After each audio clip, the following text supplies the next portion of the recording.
All right, hear me out on this. I'm a public servant, and all of the money that I get paid comes from the people that I serve. So a little bit from you, a little bit from you, a little bit from you. And then one day I just decide to not do my job and not show up to work. You might be a little angry.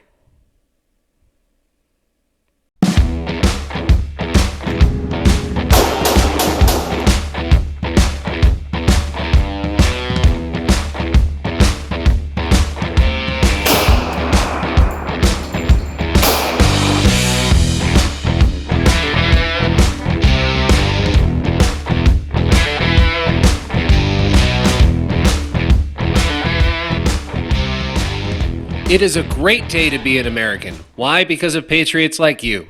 Welcome, everybody, to the Freedom Hub.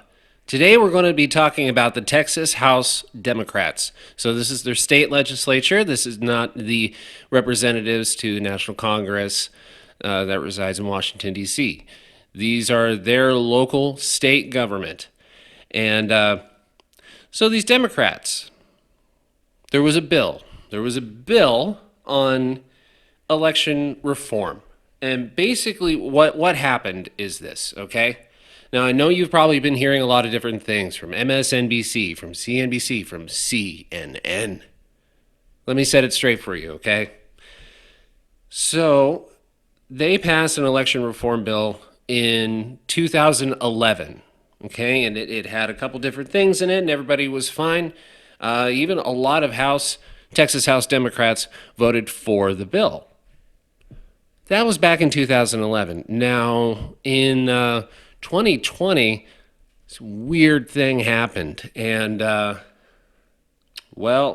said we're probably going to have to do things a little bit differently this time because of a virus. So that's what they decided to do.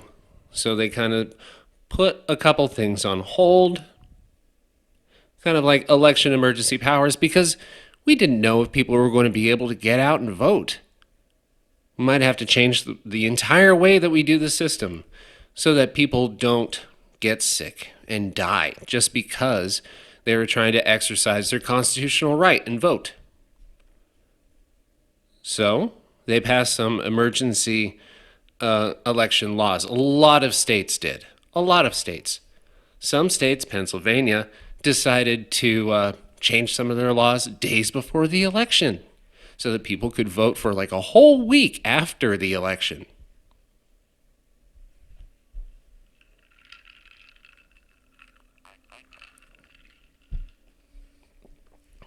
So that's what happened. Now, the bill is back to reinstate the regular election rules that they had passed in 2011. Now, in 2011, when they passed this originally, what it did is it allowed for more people to vote, not less. They've had voter ID in Texas for a long time now. So that's not what this is about. Don't believe the mainstream media in saying that voter ID is racist. It's not. It's really not.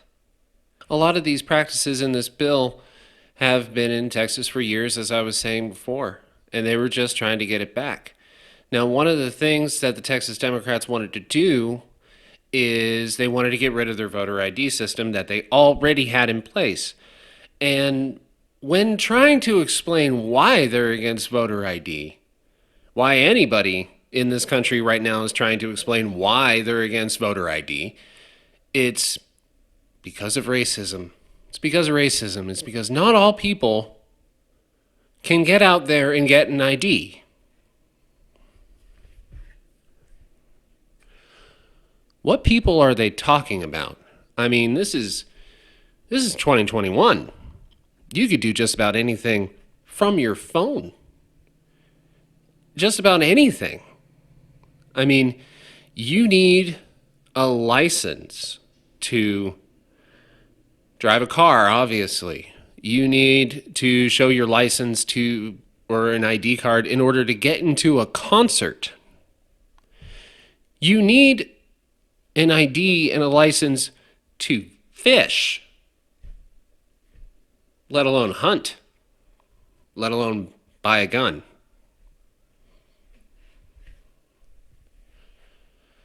So, one of the most unique things about this country is the fact that it is a republic. It is ran by the people. The people use their constitutional right to vote in order to elect representatives to represent them in Congress. And their tax dollars go to pay their salaries. So why wouldn't you need an ID for something as important as voting? Why would you sit there and say, well, it's racist? Because not everybody has access to a camera or a fax machine, facsimile machine, or a copier, or transportation. I really don't understand. Now, when I was growing up, in a poor town in western Pennsylvania, there isn't any like mass public transportation system there or anything, and there were some really interesting cars in the school parking lot. Basically, if they could find a way to make it run, they made it run, and that's how they got around. That's fine. It's very charming. I'm very proud of where I come from.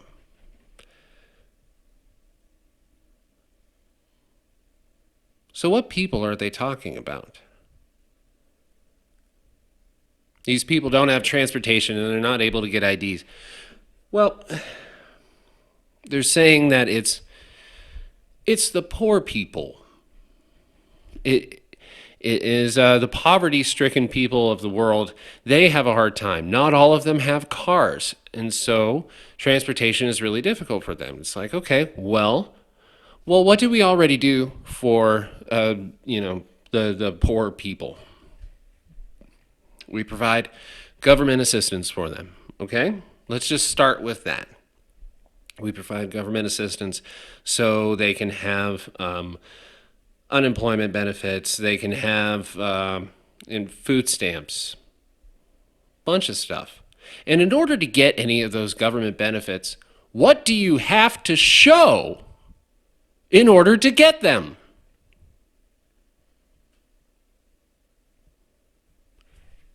Let you think about that for a second.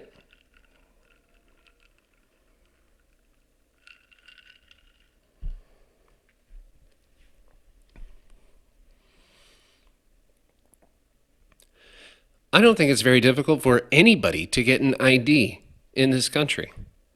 I really don't. Am I just that out of touch with everything? I really don't think so. And it's like, oh, it's the poor and the destitute. And of course, the Democrats are racist themselves, and they say that the poor and the destitute of America are the minorities.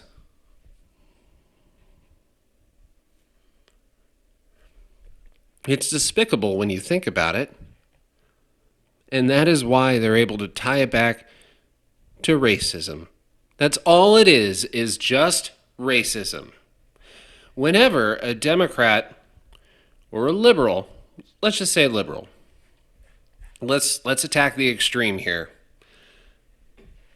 Whenever a liberal cannot justify something with logic and reason, science, math, or anything, they use the word racist. It's racism. It's always racism. And it reminds me a lot of The Boy Who Cried Wolf. Racism is a real thing in America and all over the world. It really is. It exists. Is it the number one problem facing this country today? I really don't think so. I think it was much more of a problem in the past, but we have all progressed as a country and come together to fight the evil and hatred that existed in society. Does it still exist? Yeah. Yeah, it does.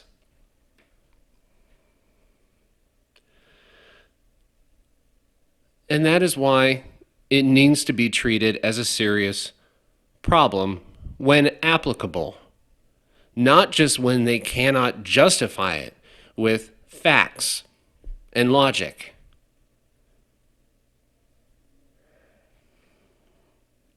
The boy who cried wolf.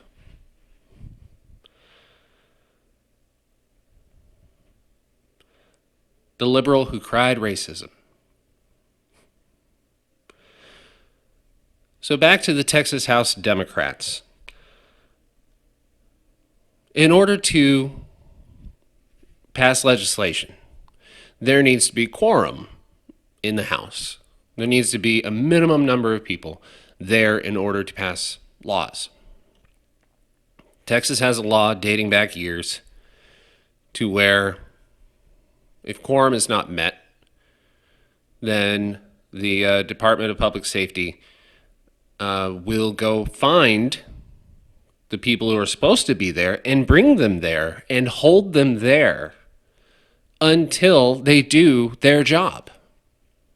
I think it's a great law, actually. I do. Because it's forcing people to do their work instead of just sitting home and getting paid. You shouldn't be able to just sit at home and get paid tax dollars. And you say, I'm making a stand.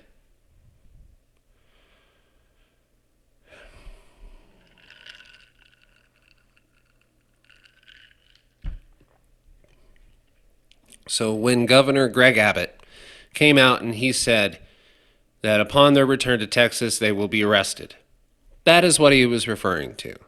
The Department of Public Safety, which the Highway Patrol and the State Police fall under, will go find them, take them to the house, and make them do their job, because that is what the taxpayers are paying them to do. Not to board a plane and not wear a mask on the plane and fly to Washington, D.C. so you could cry a whole bunch. Also, right around the same time that there was a very large discussion going on about the passage of H.R. 1. But H.R. 1's a separate video. We'll get to that soon. The irony of it all is while I still sit here and say that COVID should never have been a political issue, it should have been about science. It should have been about science, medical science, and biology, and all of these facts, these cold hard facts. It should never have been a political thing. But it was made very, very political because it happened during an election year and people used it to their advantage. How? I mean, so there's also been a couple election recalls in Arizona and Georgia, and we might touch in on that a little bit. I mean, it also kind of tended to happen right around the same time as all this other stuff. So,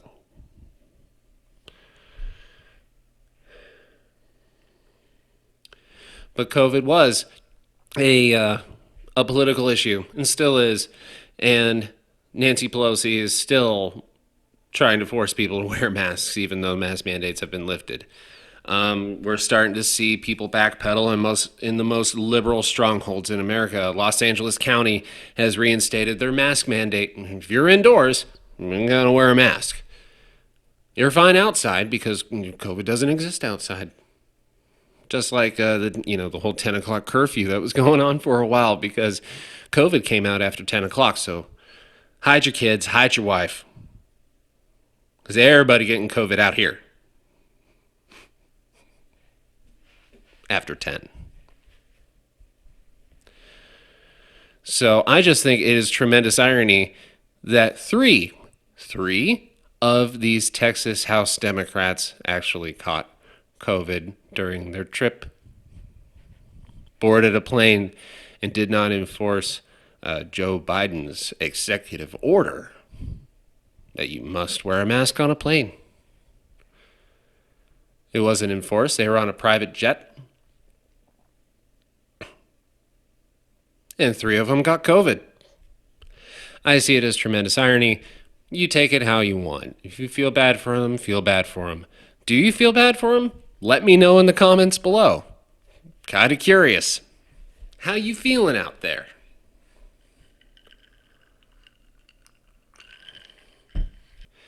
There is absolutely nothing wrong with the bill that is about to pass in Texas. And I say it's about to pass because the Republicans still have a majority and they have overwhelming support for the bill as far as the Texas House goes.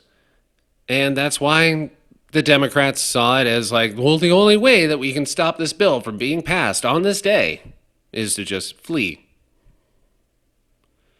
To fly on a plane using taxpayer money and still get paid your salary for not working. Well, I am very much looking forward to the return to the great state of Texas, where Texas lawmakers, no, Texas law enforcers can show them just how strong the law can be. Educating lawmakers on the law. Not bad, Texas. Not bad. Thank you all so much for watching. I'd like to go ahead and thank all of our first responders, law enforcement, veterans, and active military out there. If you like the video, please go ahead, give me a like, give me a subscribe, and go ahead and hit that bell right there, and let freedom ring throughout the land. Thank you for watching the Freedom Hub.